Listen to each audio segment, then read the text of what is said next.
जय गुरुदेव, जय दक्षिण कालिका, जय बटुक भैरवनाथ. नमस्कार मित्रांनो, अध्यात्मशास्त्र ह्या आपल्या यूट्यूब चॅनेलवर मी कालिका नंदनाथ आपल्या सर्वांचे सहर्ष स्वागत करत आहे. मित्रांनो, आज आपण विषय घेणार आहोत साधनेसाठी शरीर कसं तयार करायचं. कारण की ह्या रिलेटेड आपल्याला प्रश्न विचारला आहे एका आपल्या शिष्यानं, आणि आपले सबस्क्रायबर पण आहेत, त्यांचं पण असं म्हणणं आहे की साधनेसाठी तुम्ही साधना करावी, लोकांनी भक्ती करावी, याच्यासाठी लोकांना तुम्ही मार्गदर्शन करत असता. परंतु साधनेसाठी शरीर तग धरत नाही, तो मन तग धरत नाही. ह्याच्यासाठी काहीतरी व्हिडिओ बनवा की मन रमल साधनेमध्ये. ह्यासाठी काय उपाय आहे का? तर निश्चितपणे उपाय आहे. तर साधनेमध्ये अडथळे येण्याचे कारण, साधनेमध्ये जे अडथळे आहेत ते सर्वप्रथम आपण पाहू. साधनेमध्ये सगळ्यात मोठा अडथळा आहे आळस. दुसरा एक अडथळा आहे चित्त एकाग्र न होणे. तिसरा एक अडथळा आहे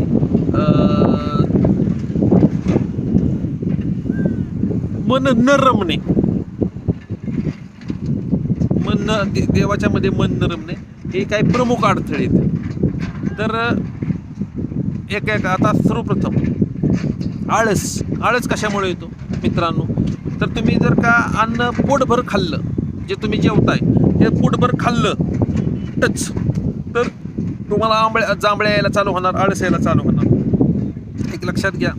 असं बरेच शास्त्रकारांनी असं सांगितलंय की साधन भजन करत असताना जांभळी जर देवाच्या समोर बसून दिली तर गाढवाचा जन्म येतो, असं पण शास्त्रकारांनी सांगितलेलं आहे. तर ह्याच्यापासून वाचलं पाहिजे. शास्त्रकारांनी ज्या गोष्टीवर जे केल्या त्यापासून वाचलं पाहिजे. देवासमोर बसून साधन भजन करत असताना जांभळी कधी द्यायची नाही. तर एक असं आहे. दुसरी गोष्ट, तुम्ही काय करायचं, साधनेला बसताना अल्पाहारी तुम्ही राहा. मिताहारी. तुम्हाला 4 चपात्याची भूक आहे ना, तुम्ही 3च चपात्या खा. 1 पोळी कमी खा. तुम्ही तुमचं जी पोट आहे, जसं शास्त्र सांगतं की तुमचं पोट 100% वारायचं नाही, 50% पोट भरलं पाहिजे, 25% पाण्यासाठी जागा तुम्ही पोटामध्ये ठेवली पाहिजे, आणि 25% वायूसाठी जागा ठेवली पाहिजे. तेव्हा तुमचं पचन व्यवस्थित होणार आहे. पण तुम्ही जर ढेकरे असतोपर्यंत खाणार तर तुम्ही साधन भजन कसं करणार आहे? नाही ना तुम्ही करू शकत. त्याच्यानंतरचा विषय आहे की तुम्ही कुठल्या प्रकारचं अन्न खाताय. तर सर्वप्रथम तुम्ही सात्विक जरी अन्न खात असतील, सात्विक अत्यंत शुद्ध शाकाहार तुम्ही खात असताल, आणि जरी तुम्ही पोटभर खाल्ला तरी पण तो जो अन्न खाल्लेला आहे तुम्ही, तो तमोगुणच तयार करणार आहे. तमोगुण म्हणजे काय? तर आळस. जर का तुम्ही भाजी भाकरी खाऊन स्वतः तुमच्यात आळस येत असेल आणि जांभळे येत असतील आणि तुमच्यामध्ये तमोगुण येत असेल, तमोगुण म्हणजे आळस, मत्सर, द्वेष, क्रोध, हे जर गुणधर्म जास्त येत असतील तर तुमचा तो सात्विक आहार सुद्धा तामसिकच आहे, लक्षात. परंतु जर का तामसिक आहार ग्रहण करून सुद्धा, तामसिक आहार मांस मत्स्य इत्यादी ग्रहण करून सुद्धा तुमच्यामध्ये जर का मत्सर नसेल, द्वेष नसेल, ईर्ष्या नसेल, आळस इत्यादी गोष्टी नसतील, तर मग तुमचा तो तामसिक आहार सुद्धा तुम्ही जिरू शकता. तुम्हाला त्याची काही बाधा नाही आहे. तर हे क्लिअर आहे आपल्याला. तुम्ही त्याचे गुणधर्म पचवू शकता का, हे इम्पॉर्टंट आहे. जर का तुम्हाला ते गुण तयार होत नसतील तर काहीच विषय नाही. तर आता हे गुण तयार न होण्यासाठी काय केलं पाहिजे, तर त्यात मी तुम्हाला काही पर्याय आणि काही आयडिया देतो. सर्वप्रथम, अन्न हे तुमचं जे बनतंय ते कुठल्या व्यक्तीने बनवलंय, त्या व्यक्तीच्या मनामध्ये तुमच्याबद्दलचे भाव काय आहेत, द्वेष आहे, मत्सर आहे, काय आहे, ह्या गोष्टी पण इम्पॉर्टंट आहेत. जर का त्या व्यक्ती तुमच्याबद्दल भाव चांगले नाहीत त्या व्यक्तीचे, आणि ती व्यक्ती जर ते अन्न बनवत असेल, तुम्हाला खायला घालत असेल, तर ते अन्न तुम्हाला कधी पचू शकत नाही, आणि त्यातनं तुम्हाला कधी चांगली बुद्धी येणार नाही, तुमचं मन कधी प्रसन्न राहणार नाही ते अन्न खाऊन. हे एक तुम्ही या व्हिडिओच्या माध्यमातून लक्षात घ्या. त्याच्यामुळे अन्न करणारी, स्वयंपाक करणारी जी व्यक्ती आहे, ती व्यक्ती ही तुमच्याबद्दल द्वेष ईर्ष्या करणारी नसावी. म्हणून तुमची घरलक्ष्मी असेल, तुमची बायको असेल, तुमचं कोण असेल, आचार्य असेल, कुक असेल, ते व्यक्ती संतुष्ट पाहिजे. अशाच व्यक्तीला तुम्ही स्वयंपाक बनवायला लावा. जर का त्या व्यक्तीचं मन खराब आहे, अशुद्ध आहे, तर अशा टायमिंगला त्याला स्वयंपाकाचा लोड देऊ नका. त्या व्यक्तीला दुसऱ्या कोणावर तरी त्या स्वयंपाकाची जबाबदारी तुम्ही द्या, किंवा फळं वगैरे आणून तुम्ही खा. पण दूषित आणि दुःखी अंतःकरणाने केलेला अन्न कधीही ग्रहण करू नका. हे या व्हिडिओच्या माध्यमातून सांगतो. अजून एक आहे ते तुमचं महत्त्वाचं सांगतोय. तसं अनेक दोष आहे. तो अन्नामध्ये जर केस वगैरे गावला तर तो पण एक दोषच आहे. ती पण अन्न वर्ज्य सांगितलं शास्त्रकारांनी, वर्ज्य सांगितलेलं आहे. अन्नावरती एखाद्या समजा मुंग्या वगैरे झाल्या, वर्जित सांगितले, ते अन्न नाही तुम्ही खाऊ शकत. अन्नामध्ये केस गावला, नाही अन्न खाऊ शकत. समजा तुमच्या घरामध्ये मिष्टान्न आणले आणि समजा एखाद्या व्यक्ती आलाय आणि त्या व्यक्तीला ते खायला मिळत नाही, त्या व्यक्तीने त्याच्यामध्ये मन घातलं, समजा भावदूषित अन्न झालं, ते नाही तुम्ही ग्रहण करू शकत, ते अन्न दूषित झालं. त्याच्यामुळं हे असे अनेक दोष आहेत अन्नाला, अनेक दोष आहेत. तुम्हाला सांगू, एकनाथ महाराजांचा एक कथा सांगितली जाते. एकनाथ महाराजांच्या घरी पित्र असतात आणि पित्रांच्या टायमिंगला ब्राह्मण भोजन देतात ना, ते ब्राह्मण होते एकनाथ महाराज. तर त्या टायमिंगला काही गावामध्ये हरिजन समाज त्या टायमिंगला आले होते आणि त्यांना वास आला त्या अन्नाचा आणि त्यांच्यात चर्चा चालली होती की हे अन्न आम्हाला खायला मिळालं असतं तर किती बरं झालं असतं. हे एकनाथ महाराजांच्या कानावर शब्द पडतात. एकनाथ महाराज क्षणाचाही विलंब न करता ते ब्राह्मणांसाठी बनवलेलं अन्न सगळं त्या हरिजनांना देऊन टाकतात खायला. तर हे ब्राह्मणांना कळतं की बाबा आपल्यासाठी बनवलेलं अन्न एकनाथ महाराजांनी हरिजनांना वाटलं. ब्राह्मण लोक त्या टायमिंगला जातात, म्हणतात की तू असं कसं काय केलं. एकनाथ महाराजांना म्हणते, काय म्हणते तेव्हा ते उष्ट अन्न तुम्हाला कसं देणार आम्ही. म्हणले उष्ट कुठं झालतं, नाही म्हणले त्यांचं मन त्याच्यावरती गेलं, तर त्यांनी त्याचा गंध मनाच्या म्हणजे मानसिकरित्या तरी त्यांनी त्या अन्नाचा भोग घेतला होता. मग मला असं वाटलं की ते उष्ट अन्न तुम्हाला देण्यापेक्षा मी त्यांना देऊन टाकू, म्हणून मी त्यांना ते देऊन टाकलं. ब्राह्मण बोलतात, काही आम्हाला फसवण्याचा प्रयत्न करू नको, आम्ही तुझ्या घरात पित्र म्हणून जेव्हा येणार नाही. त्या टायमिंगला एकनाथ महाराज बोलतात की तुम्ही नाही आला तर तुमचे बाप येतील पित्र म्हणून जेव्हा, आणि मग ते जातात ब्राह्मण. तर शास्त्र अशी कथा सांगितली जाते की खरोखरच एकनाथ महाराजांनी आव्हान केल्यानंतरनं खरोखरच त्यांचे मेलेले पूर्वज येतात जेवायला आणि ते एकनाथ महाराजांच्या घरी तो पित्राचा कार्यक्रम होतो. ही अशी कथा सांगितली जाते. पण कथा खरी खोटी ज्याच्या त्याच्या श्रद्धेचा विषय, मी तर हे खरंच मानतो. परंतु ज्याला खरं मानायचं नाही त्यांनी कमीत कमी एवढं जरी डोक्यात त्यांच्या प्रकाश पडला की संत एकनाथ महाराज हेच पहिल्यांदा सगळ्यात आधीचे आपण असं मानू शकतो की काय म्हणतात त्याला, जातीपातीतनं मुक्त झालेला संत महाराज की बाबा एकनाथ महाराजांनी जर का म्हणजे दलितांसाठी केलेलं कार्य किती असेल बघा तुम्ही त्यांचे विचार. तर नदीच्या काठावरती सुद्धा त्या टायमिंगला अस्पृश्य एवढं मोठ्या प्रमाणामध्ये होतं. त्या टायमिंगला दलिताचं मुलगं नदीच्या वाळवंटामध्ये रडत होतं, कोण उचलून घेत नव्हतं, तर एकनाथ महाराजांनी त्याला उचलून घेतलं होतं. अस्पृश्य त्याला तिलांजली एकनाथ महाराजांनी दिली. परंतु केवळ हिंदूंचा द्वेष करणारी लोक हे बघू शकत नाहीत. त्यांना एकनाथांनी केलेल्या ह्या गोष्टी ती विसरून जातात. असे जाऊ द्याची त्यांचा विषय. परंतु संतांनी कधीही जातीपाती शिकवल्या नाहीत आणि संतांनी नेहमी विष्णुमय जग वैष्णवांचा धर्म हीच शिकवणूक दिली आहे. हे या व्हिडिओच्या माध्यमातून मला सांगायचे. हिंदू धर्माची मूळ तीच शिकवणूक आहे. समता ही मूळ शिकवणूक आहे हिंदू धर्माची. तर हे या व्हिडिओच्या माध्यमातून सांगायचे. धर्म वाईट नाही, धर्माच्या नावाखाली जे काय माजावलं ते वाईट असेल, पण धर्म हा कुठलाही वाईट नाही. तर जाऊ द्या, मूळ विषयाला आपलं विषयांतर होतंय. विषय चालला होता भावदूषित अन्न होतं आणि भावदूषित अन्न खाऊन सुद्धा माणसाचं चित्त खराब होऊ शकतं, त्याला ते अन्नापासून दुर्बुद्धी प्राप्त होऊ शकते.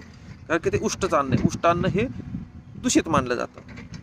त्याच्यानंतरचा विषय मी तुम्हाला सांगितला की कुठल्या ठिकाणी बसून तुम्ही अन्न खाताय. तर तुम्ही ज्या ठिकाणी बसून अन्न खाणार आहे ती जागा पण पवित्र पाहिजे.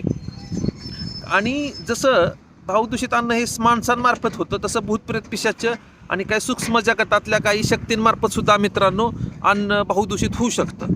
तर त्यासाठी तुम्हाला काय करायचे, जर तुम्ही अशा ठिकाणी कुठेही बसत असतील जेवायला तर एक घास काढून तुम्ही बाजूला ठेवू शकता आणि तुम्ही ते हे करू शकता. जर का बाहेर तुम्ही कुठं बसणार असतील जेवायला एखाद्या आडमार्गात आहे, रानात आहे, शेतात आहे तुम्ही, तर त्या ठिकाणी असलेले अतृप्त भूत प्रेत पिशाच पित्र नाही का एक क्षेत्रपाल इत्यादीची काही शक्ती भ्रमण करत असतात अदृश्य जगतामध्ये, त्यांच्या तृप्तीसाठी तुम्ही एखादा घास, बाबा ह्या ठिकाणी जी कुठली शक्ती असेल त्याच्यासाठी आम्ही हा घास नैवेद्य ठेवते, तू खा तृप्त हो असं बोलून तुम्ही ठेवू शकता.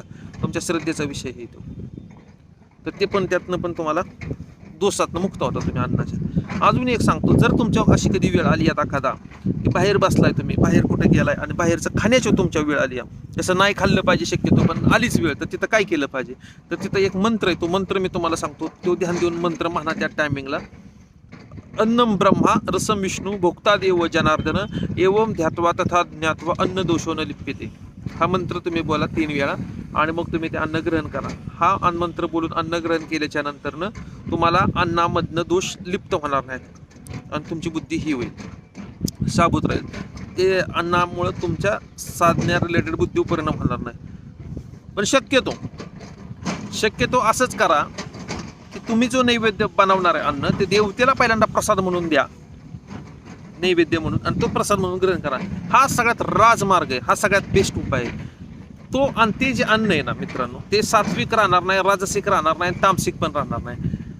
ते अन्न नाही, ते प्रसाद बनून जाणार. आणि प्रसाद निर्गुण, प्रसादाला कुठलाच गुण नसतो. ते सात्विक नसतं, राजसिक नसतं, तामसिक नसतं, ते निर्गुण अन्न बनतं.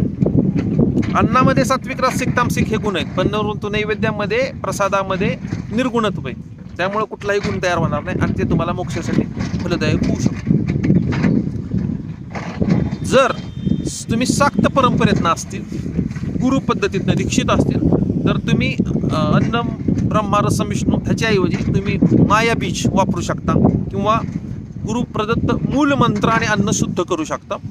गुरु प्रदत्त मूल मंत्राचा जप करून अन्नाचं शोधन करून तुम्ही ते अन्न ग्रहण करू शकता. अन्नाचा तुम्हाला दोष लागणार नाही.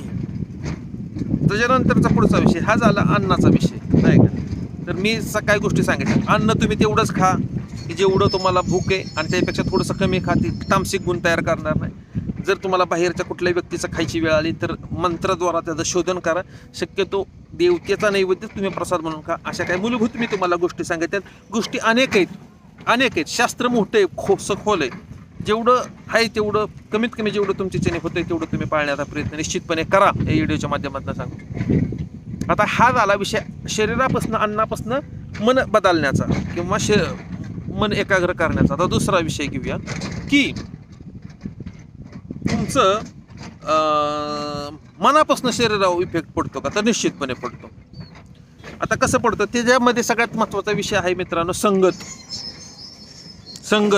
काही लोक असे असतात की ते अत्यंत क्षमाशील असतात, दयाळू असतात. त्यांच्यापाशी गेल्यानंतर ना तुमच्यामध्ये क्षमाशीलता अंगामध्ये भिनायला चालू होते आणि तुम्हाला बरं वाटतं. काही माणसं अशी असतात मित्रांनो की त्यांच्यामध्ये क्षमाशीलता असते, तुमच्या अंगामध्ये भिनाय चालू होती. काही लोक असे असतात की स्वभाव तर फार शांत असतात आणि आतमध्ये शांत असतात. त्यांच्यापाशी गेल्यानंतर तुम्हाला शांतीचं फिलिंग चालू होतं. तुम्हाला असं वाटतं की मी पण शांत होत चाललोय. काही लोक असे असतात की लय दयाळू असतात. त्यांच्यापाशी गेल्यावर तुमच्यात दया चालू होती, क्षमा चालू होती, करुणा चालू होती. हे दैवी गुणसंपत्ती असलेले काही लोक असतात. त्यांच्यापाशी गेल्यानंतर तुमच्यात हे रस निर्माण व्हायला चालू होते. ह्याच्या विपरीत जर तुम्ही गेला तर काही लोक असे असतात की इतके असंतुष्ट असतात की कमालीचे असंतुष्ट असतात. कायम कीर चालू असते त्यांची. अशा लोकांपाशी जर तुम्ही गेला तर तुम्ही जाणवताल की तुम्हाला असं वाटेल की तुमचा गळा कोण दाबते का काय, तुम्हाला फाशी बिशी बसते का काय, आणि तुम्हाला एक प्रकारे तुम्ही बेचैनी महसूस करणार. बेचैनी, तुम्हाला उदास वाटणार, नाही का. बेचैनी तुम्हाला वाटायला चालू होणार, उदाशी यायला चालू होणार. असं ठेवू तर जरा असं चांगला दिसतो.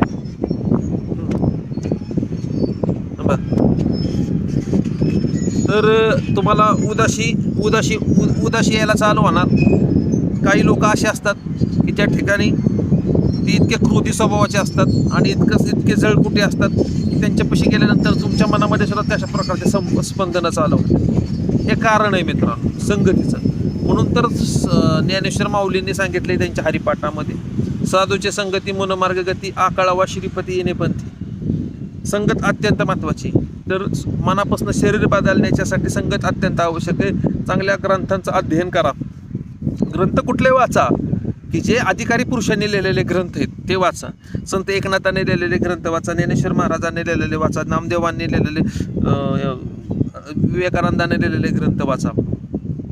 आंडू पांडू लड्डू खायराचं तुम्ही ग्रंथ वाचू नका. आयरा गायरा लड्डू खायरा कुणी बी उठल ग्रंथ लिहिल, परंतु ग्रंथ लिहिण्याच्या पूर्वी हे पण बघितलं पाहिजे मित्रांनो की त्या व्यक्तीचा तेवढा अधिकार आहे का लिहिण्याचा, तो व्यक्ती आत्मस्थितीपर्यंत गेला आहे का. आत्मस्थिती संपन्न व्यक्तीचेच तुम्ही ग्रंथ घेऊन वाचा. हे या व्हिडिओच्या माध्यमातून सांगायचे. आजकाल आपण समाजामध्ये बघत असतो लोक कुणाचं बी पुस्तक घेतात आणि वाचत बसतात आणि तो काय करतो, त्याचे दूषित विचार दुसऱ्याच्या मनामध्ये एक प्रकारे संसर्गजन्य रोगाप्रमाणे संक्रमण चालू करतो. हे कुठंतरी मित्रांनो थांबलं पाहिजे आणि ह्याचा विरोध आपण केलाच पाहिजे असं मला या व्हिडिओच्या माध्यमातून सांगायचं. ज्या वेळेला तुमचं मन उदास असेल, तुम्ही दुःखी असताल, कष्टी असताल, त्या टायमिंगला तुम्ही कदापि घरातनं बाहेर निघू नका, तुम्ही घरामध्ये बसा. कारण की तुमचं ती पडकं तोंड बघून समाजामध्ये जो काय नैराश्य पसरत जाणार आहे संक्रमण रोगासारखं, त्याचा अधिकार तुम्हाला कोणी दिलेला नाही. लक्षात घ्या की तुम्ही स्वतःमुळं इतर लोकांचा ते रोग पसरवता. तुम्ही दुःखी आहे, तुम्ही उदास आहे, तुम्ही घरात बसा, आराम करा आणि व्यवस्थित तुमचा मूड फ्रेश झाल्यावर तुम्ही बाहेर जा. कदापि हा का तुम्हाला जर अध्यात्म मार्गात प्रगती करायची तर सर्वप्रथम किरकिर नाही तुमची पाहिजे, आणि किरकिरी लोक तुमच्या आसपास नाही पाहिजेत. तुमच्या आसपास पाहिजे बलवान लोक, बलाढ्य लोक, शांत लोक. किरकिऱ्या लोकांना घेऊन तुम्ही काय आध्यात्मिक प्रगती करणार आहे? सदा नाकादा त्यांची बोंबाबू. तर शांत वृत्तीचे लोकांचं संघटन करा आणि एकत्र करा. ज्ञानी लोक, शांत लोक, संयमी लोक, क्षमाशील लोक, वीर आणि शूर लोक, तर तुमची आध्यात्मिक प्रगती संभवल. संयम पाहिजे, धीरता पाहिजे, वीर पाहिजे माणूस, तर तो प्रगती करणार. आणि स्थिर बुद्धीने करा. कदापि नशिबावर दोष देऊ नका, देवाला दोष देऊ नका. देवाला दोष देण्याचा तुम्हाला काय अधिकार? सर्वप्रथम तुमची जी आत्ताची स्थिती आहे, ह्या स्थितीला तुम्ही स्वतः जबाबदार आहे हे पहिलं मान्य करा. तुम्ही आत्ता जे भोगताय ते तुमच्याच कर्माची फळं भोगताय हे मान्य करा. हे बघा, देव हा तटस्थ आहे, त्रयस्थ आहे आणि साक्षी आहे. तो काय कुणा न्याय करत नाही, अन्याय करत नाही. हा सूर्य सगळ्यासाठी उगवतो, सगळ्यांना समान प्रकाश देतो, परंतु सगळ्यांना वारा समान दिला देवाने, सगळं समान दिलेलं आहे. परंतु कर्म प्रत्येकाने आपापलं तयार केले, त्यानुसार तो सुख आणि दुःख भोगतो. हा आजचा दिवस हा एखाद्या माणसासाठी आनंदाचा असेल तर एखाद्या दुसऱ्या माणसासाठी अत्यंत दुःखाचा पण असेल. त्याच्यासाठी त्या सूर्याला दोष देऊन चालेल का? अजिबात चालणार नाही. तसं हा परमेश्वर हा हे लक्षात घ्या. तुम्ही तुमच्या कर्माला जबाबदार आहे हे पहिल्यांदा ऍक्सेप्ट करा आणि चला आपण आपल्या कर्मांचं गाठोडं आपण उचलूया, भगवतीची भक्ती आपण करूया आणि मग ते तिच्या नामस्मरणाच्या प्रभावाने ते सर्व जळून जाणार आहे, भस्म होणार आहे. आणि असंच केलं जातं. दुसरा त्याला काय पर्याय नाही. आपल्यापाशी भक्ती, प्रेम, साधना, उपासना आणि भक्तीचा मार्ग हे करूनच आपल्याला ह्याच्यावर विजय मिळवायचा आहे. साधनामध्ये गती येण्यासाठी तुमचा दैनंदिन जीवनशैली, तुमचे आहार, तुमचे आचार, तुमचे विचार, तुमची संगती ह्या गोष्टींवर लक्ष देणं अत्यंत आवश्यक आहे मित्रांनो. हेच या व्हिडिओच्या माध्यमातून मला सांगायचे होते. तर आळस न येण्यासाठी सूर्याला रोज अर्घ्य देत चाला, सूर्यनारायणाची पूजा करा. सूर्यनारायणाच्या पूजेचा असा अनुभव आहे माझा माझ्या इतर शिष्यांचा सुद्धा की सूर्याची पूजा केल्यानंतर साधनेमध्ये आळस येत नाही. हे अत्यंत अनुभवाचा विषय. ज्याला जे अनुभव घेतात प्रत्यक्ष घेऊ शकतो. पण अर्घ्य द्यायचं कधी? तर अर्घ्य द्यायचं सूर्य उगवत असताना, कवा बी नाही. तर तसं ॲक्च्युली 3 टाईम दिलं जातं. सूर्य उगवत असताना पण दिलं जातं, मध्यान्ह संध्या पण असते, सायं संध्या पण असते. तर कमीत कमी तुम्ही सकाळचं तरी कमीत कमी मिनिमम, तसंच हिंदूंनी तर 3 टाईम त्रिकाल संध्या केलीच पाहिजे, परंतु मिनिमम तुम्ही सकाळचं तरी अर्घ्य द्या. हे या व्हिडिओच्या माध्यमातून सांगा. मी दिलेली माहिती जर तुम्हाला आवडली असेल तर तुम्ही माझ्या चॅनलला लाईक करा, शेअर करा, सबस्क्राईब करा. मला माझ्याशी संपर्क तुम्हाला साधायचा असेल, माझ्या माध्यमातून देवीची साधना करायची असेल, भक्ती उपासना करायची असेल आणि तसेच आत्मकल्याण जर तुम्हाला साधायचं असेल तर तुम्ही माझ्याशी कॉन्टॅक्ट करू शकता. 8668 27 70 78 हा माझा नंबर आहे. ह्याच्यावरती तुम्ही मला संपर्क करू शकता. मी देवीची भगवतीची उपासना करून घेतो, मार्गदर्शन देवीच्या उपासनेमध्ये करतो लोकांना आणि वेगवेगळे उपक्रम पण मी आयोजित करत असतो. तर मी दिलेली माहिती आवडली असेल तर लाईक करा, शेअर करा, सबस्क्राईब करा. धन्यवाद.